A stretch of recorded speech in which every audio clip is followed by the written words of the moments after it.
Good morning. Today is Thursday, May 14th, 2020. Today is the 35th day of the Omer. So I taught this subject that I want to share with you 30 years ago. And I taught it as a theoretical dilemma. And finally, yesterday, the day before, I learned about an actual case where this is happening. And so I'm quite excited to share this with you. So the question is like this. After World War II, a number of leading Nazi doctors were brought to trial for war crimes and crimes against humanity for, in quotation marks, scientific experiments that they did that were sadistic, and they tortured people in concentration camps for, in quotation marks, scientific purposes. And the question is it ever appropriate to use data collected in such a horrific and horrible manner in order to have a source of data that could potentially help people? So let me give you a couple of examples of what the issues are. One of the main examples has to do with experiments about people who are freezing. So the Nazis, the Germans in general, wanted to be able to learn about the effects of hypothermia and what happens, especially if a fighter pilot is ejected into the water, frigid water. How long could he survive? What kind of protective suit might be most helpful in allowing him to survive? And of course, what is the body's response to these cold temperatures? And of course, there's no way to ethically do scientific experiments, but of course, the Nazis had unethical ways, and Dr. Sigmund Rascher did experiments in Dachau and Auschwitz, and horrible, I don't even want to describe, but putting inmates, mostly Jews, into freezing water, and many of them died, and it was horribly painful, but to gather data about the rate of the cooling and how to bring it back, and etc. Okay. In the 1980s and 90s, Dr. Robert Pozos was the director of the hypothermia laboratory at University of Minnesota School of Medicine. And he was a leading researcher expert on the subject of hypothermia and how to be able to treat it. So, a person, God forbid, fell into a lake or a river and they're brought to the emergency room. So what do? One of the questions is, how do you warm the person up? And there was at the time a dispute over what is the best way to treat a person who comes into the emergency room with hypothermia, and making a mistake could lead to death. So you really want to be able to get it right. And the problem is there's no data, because there is no legitimate way to do scientific studies about this. But, and therefore he had to extrapolate from other information. But at a certain point, he was able to obtain the results of the scientific, in quotation marks, scientific studies done by Dr. Rascher. And he was going to publish an article in the New England Journal of Medicine that presented those findings from Dr. Rascher in order to propose how to be able to treat hypothermia patients today. And the article was rejected. It was vetoed. The editor at that time was Dr. Arnold Relman.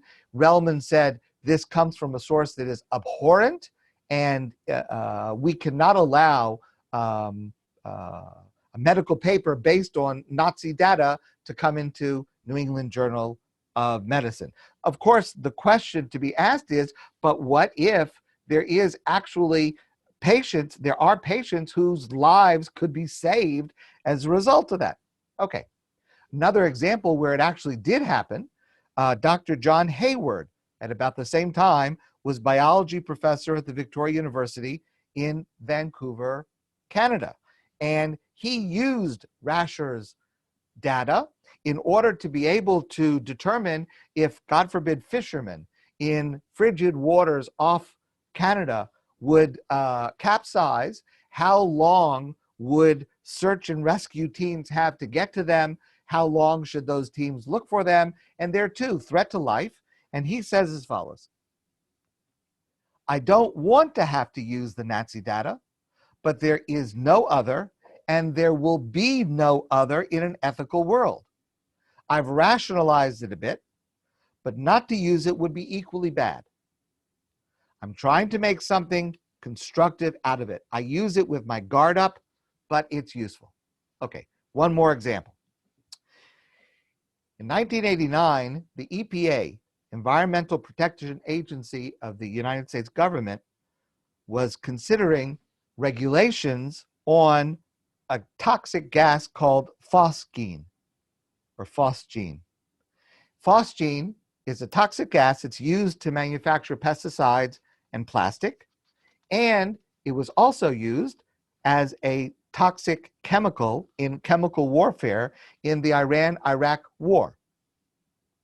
So what the EPA wanted to do is studies to determine how much of this chemical would be lethal in order to protect people living around these factories that produce it, and also in order to protect American soldiers during the Iran-Iraq war who may have been subject to this biological attack. And so the EPA wanted to establish these standards and to do this research literally to save lives. Of course, phosgene was a gas that was used to kill people in concentration camps. And the Nazis had done studies on this gas, phosgene gas, in order to determine how much of an exposure was okay, how much does it take to kill people, and of course, many people suffered and died as a result. So the question from a Jewish point of view is as follows. Yes, of course, in general, the highest priority is saving lives, but we do know there are certain priorities that come even ahead of saving lives. For example, not committing murder, not committing adultery, not committing idolatry. Those are three cardinal sins that we're not allowed to do, even at risk of life. So would we make the same argument to say that maybe to utilize data from people, mainly Jews, who were tortured in the Holocaust, maybe that's not data that is worthwhile to use, even though that means that other people's lives will be lost as a result of that. Dr. Henry Beecher was a professor at the Harvard Medical School, and he said that this type of data should not be used, and he compared it to the inadmissibility of evidence that was obtained in violation of constitutional principles. So, for example, you have somebody on trial, and the only evidence about them was gained by, let's say, an illicit wiretap or an illicit search. And in the US, the Supreme Court has certainly held many times that it is considered fruit of the forbidden tree. If the evidence was gained in an illegal, unconstitutional manner, the evidence cannot be used, even though that means that someone who we know committed this crime is going to go free. But it is better for the overall system not to allow evidence to be gathered in an unconstitutional manner. And he said, concerning this type of scientific data, this loss, meaning those people who Nebuch would pass away because they would not be saved as a result of this data, this loss, it seems, would be less important than the far-reaching moral loss to medicine if the data were to be published. Interestingly, Rabbi J. David Bleich, writing from the point of view of halacha, of Jewish law, gives a halachic analysis that's relatively intuitive from a halakhic point of view, and that is that there is no such principle in Jewish law. Obviously, we would never condone wrongdoing or unethical behavior, and obviously there is a realm of ethics that could inform this decision, but purely on the basis of sources in Jewish law, there is no principle in Jewish law that says that if you have the ability to help someone, just because it came through some illicit means, you're not allowed to help someone. The principle of sakanat nefashot, being able to set aside every other prohibition in order to save lives, would still control this behavior, and the data should be used. Okay, I shared that 30 years ago. I don't think anybody on this call heard that at that time, but here we are 30 years later, and an actual case was revealed. So, this is from an article in New York Times a couple of days ago. In June 2002, during the Second Intifada, a 13-year-old Israeli boy, Dvir Musai, was coming back from an outing, and Nebuch, he stepped on a mine, a land mine that had been laid by Palestinian terrorists, and he was very seriously wounded. And the pain and suffering was not able to be healed or even lessened over decades. He was in agony. His foot felt like it was on fire. There was no pain medicine. There was no procedure. There was nothing that could be done to alleviate the absolute horror of what he continued to live through on a day-to-day basis.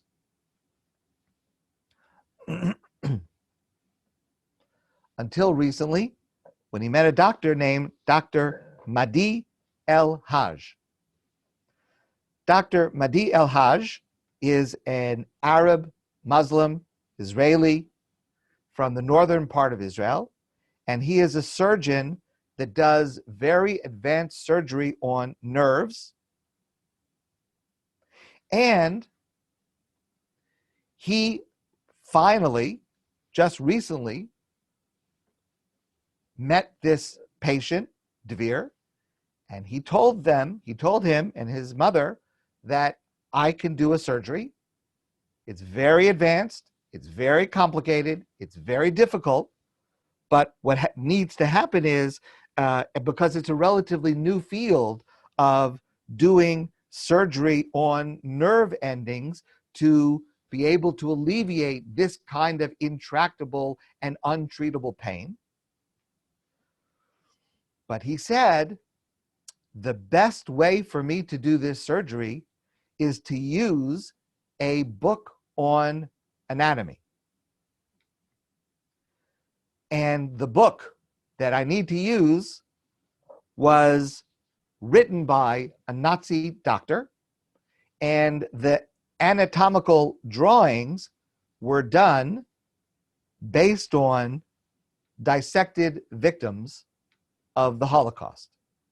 And what is incredible is that with all of we're now talking 2016, 2017, 2018, with all the technology and all the imaging and all the everything, this book remains the most precise, helpful tool to do this kind of a surgery. And the irony is, as this kind of new surgery is done more, that book becomes more and more important. Nothing has equaled it. So he said, I can do the surgery without the book, but I have a better chance of a good outcome if I use the book. And he explained this to the patient and his family. And the patient and his family agreed. Now, let me talk to you just a little bit about the book. So, this was done by, the book was originally done by Dr. Edward Pernkopf, and I told you where he got the started the drawings. It was first published in English in 1963.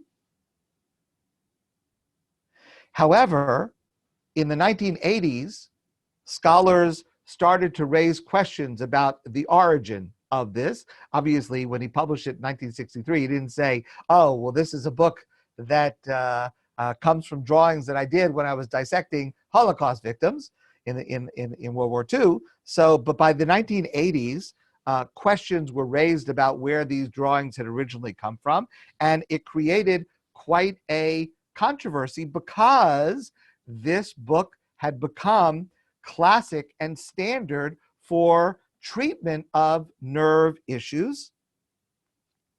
In fact, in 2017, so this is, again, very recent, there was a symposium of experts convened by Yad Vashem in order to discuss the issue of using this book, for surgeons to be able to use this book. And they convened a group of experts, and they included among them Rabbi Joseph Pollack. You may know who that is. I have the privilege to know Rabbi Pollack, and I actually worked with him for many years. For many, many years, he has been the head of Hillel at Boston University, and an amazing, wonderful man. And he himself is a survivor of the Holocaust as a child. He's written about that. But they came up with what they called the Vienna Protocol, which was a way to use the book, but with full disclosure about its origins. In any event, the irony of this is that Dvir, who as a boy had suffered this horrible attack that ruined his life with pain and suffering, grew up as a young Israeli with a hatred of Arabs as a result of what happened to him.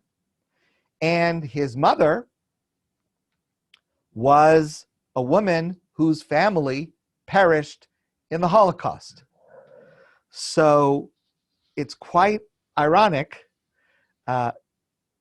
Dvir said about this, it sounds like a good joke. Muslim surgeon with a Nazi atlas operating on a Jew. But the truth is that Dvir and his family did consult with halakhic guidance, and the halakhic guidance is clear-cut, that once he knows about it and it is transparent, it is permissible to use that if it would improve the odds of this surgery. And the surgery was done, and it was successful, and Dvir has his life back. So it's an amazing story that demonstrates the human element of all sides of this ethical debate, but also the bottom line in terms of the halacha that at least under certain circumstances, this can be used if it is to preserve life and to save life. So that is something that happened in Israel recently, and it's a fascinating application of this principle. My friends, I want to wish you a great, happy, and safe day.